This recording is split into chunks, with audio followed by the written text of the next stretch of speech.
Hello, Riley. I'm looking at your paper entitled Government Funding Controversy in Civil Engineering. Okay. The profession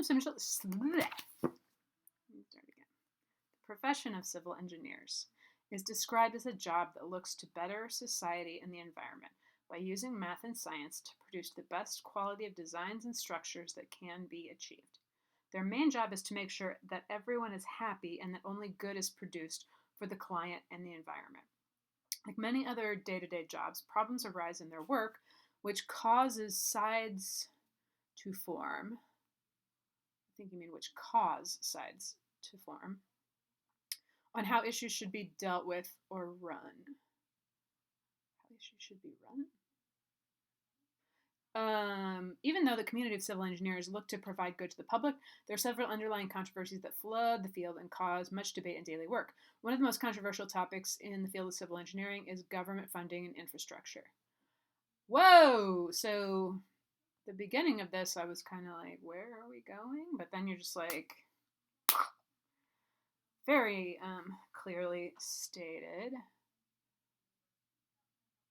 Those last two sentences. So, and I think probably what the deal is that writing teachers spend a lot of time trying to explain to people how to do this, like, big general statement, smaller statement, smaller statement, specific statement, right? This, like, upside down triangle. Sometimes they talk about it that way to do introductions, which is a classic, perfect, wonderful way to do introductions. But you don't need, for a paper like this, to step way back. I just don't feel like you need to step that far back. In the introduction, you might looks to better society, make sure everyone's happy. You could, I think what might be more effective is to talk about, like, some examples of things maybe that civil engineers have done to bring us into this. Because you are starting to write more to an audience who knows about something about civil engineering, right? Because you're starting to use more peer-reviewed journal sources and, like, more voices from inside the profession. So, oh my God, I don't even know what I'm saying anymore. Okay, let's go to the next one. Government funding. One thing that is certain in life today is that there will always be controversy when a major bill is trying to be passed in Washington. This is no different for infrastructure, as government spending toward our transportation in the U.S. brings up arguments against why bills that aim to pour more money into the region should not be passed. Okay, I love your sections. That to me is just such classic. No, not just to me. I just think it's nice for me to see when people in the more, like, sciencey fields finally get to, like, really break down their stuff and don't have to, like make English teacher prettiness happen. But that's just me. I know, it's just weird. Okay, but in that paragraph,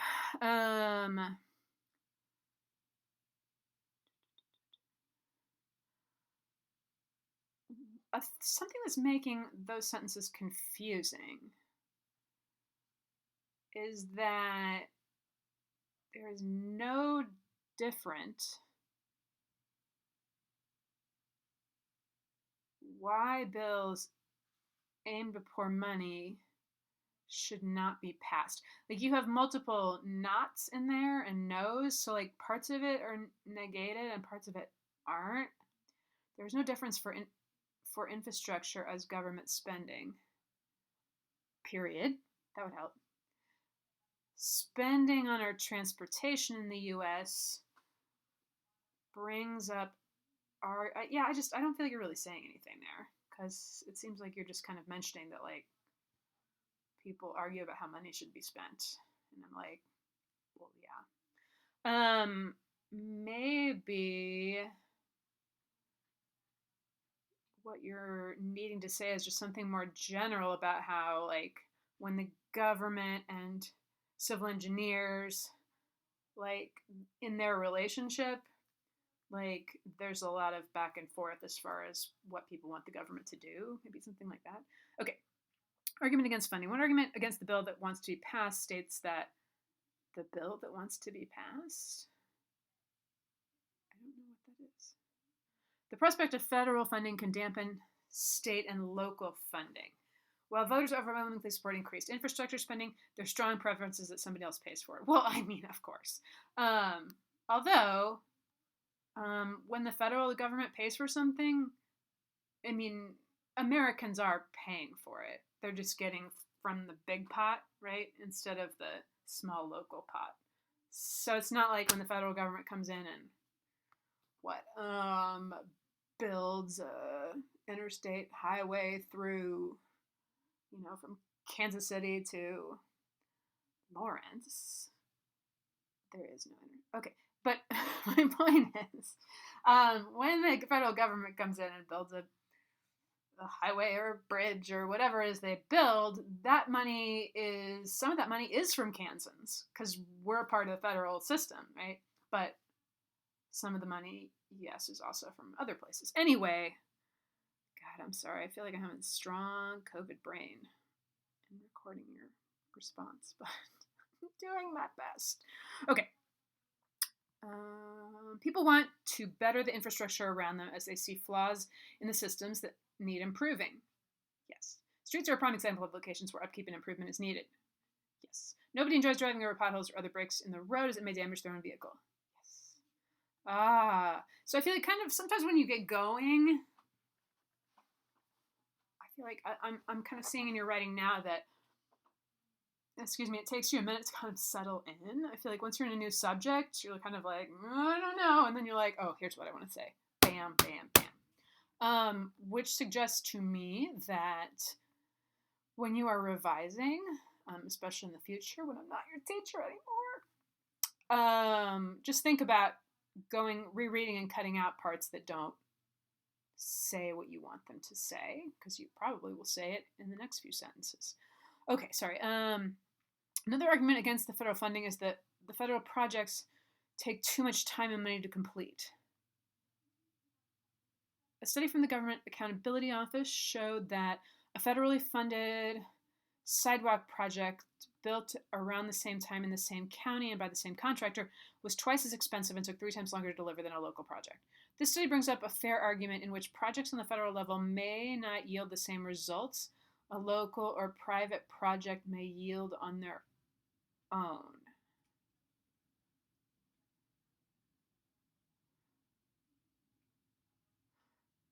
Okay. People want things to be done as fast and as efficiently as possible. If road work, you're missing a period there.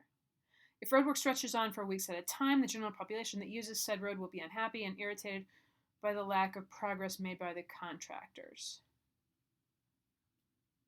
Finally, taxpayers are a key part in the argument against the bill, as those paying federal taxes are the same as those paying state and local taxes.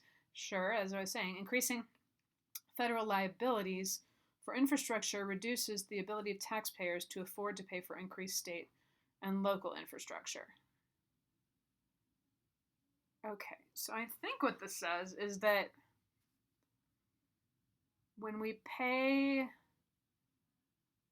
federal taxes to have federal projects done, that means we have less money to pay state and local taxes to have, dog situation, to have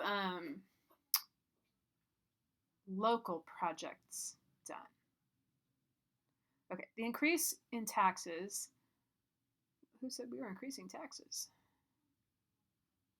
I don't understand. Maybe I've lost my place. But yeah, we weren't talking about increasing taxes.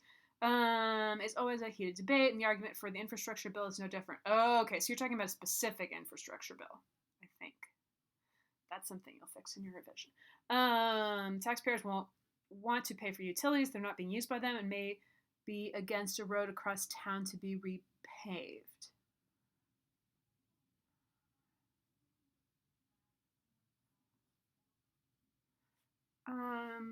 Yeah, I feel like that's potentially a fair argument.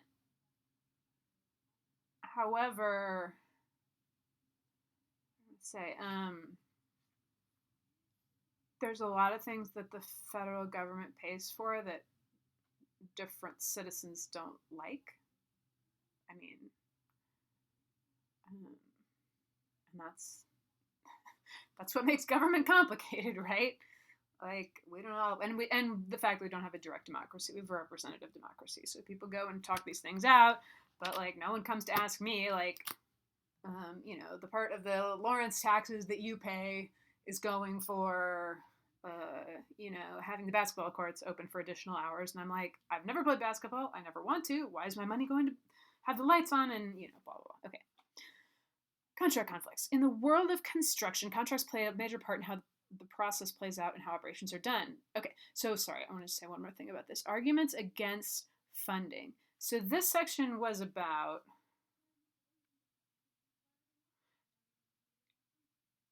how, it's not an argument against funding.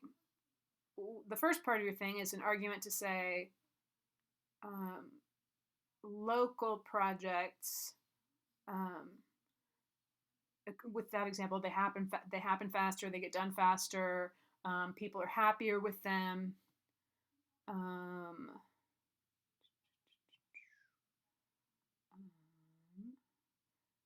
And that when federal taxes are high, people can't afford to pay for local stuff.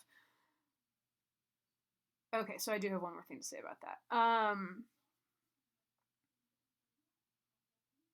This is really a huge problem for rural people, a huge problem. Because in the state of Kansas, for example, there are many counties where they do not have the tax base to have roads, to have maybe these are silly examples, but to have fire departments. A lot of them just have volunteer fire departments, right? To build schools. Like that's a real thing that happens. Like they don't have enough money. They don't have enough tax money in their area to have a school. And the way that school is paid for is that the whole state pays for those things. Or the way that, when there's a hurricane down south somewhere, those people don't have the tax base to pay for fixing all that stuff. They don't have it, especially, a lot of parts of the South, like all this stuff. New Orleans, there's a lot of places there that are very poor. See, I told you I was lost in COVID brain. Okay, back to it. Contracts plays a major part in how the process plays out and how operations are done. Civil engineers deal with a lot of high-value projects that require big budget funding, which is a hotspot for controversy and arguments to be made. Indeed. When millions of dollars are being transferred and agreed upon, there are many aspects into how the money is spent and how they save as much as possible. When bidding for a job, a set money amount is made and the employer looks for the cheapest and best options for the project. If prices of materials go up while construction is taking place, the initial cost prediction of the contractor may be off. Oh, sorry, I lost my place. And they may ask their employee for more money. This may cause controversy as both sides have valid arguments to support their claims. An employer may claim that they should not have to pay them more as they believe their bid should include future revenues, future costs, and technical problems. Nice use of quote. Bids should take into account what prices may be in the future and allow for the flex in the...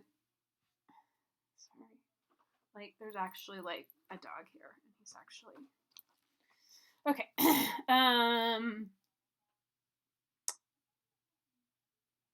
In the argument for the contractor wanting an increase in budget, there is an assumed linear extrapolation of future costs based on either the complete experience of the activity, or the recent experience. If the price of materials increases exponentially throughout the time of the project, it may not have been taken into account as the jump was unexpected. Okay. Here an argument is made for the contract in which nobody could fully expect the price of materials to come out that specific cost and that they should be reimbursed for the jump in price. Okay, I'm going to have to record a second video for you since I've gone off on tangents that were probably ridiculous and useless. So let's do it again. A second video. Hang on.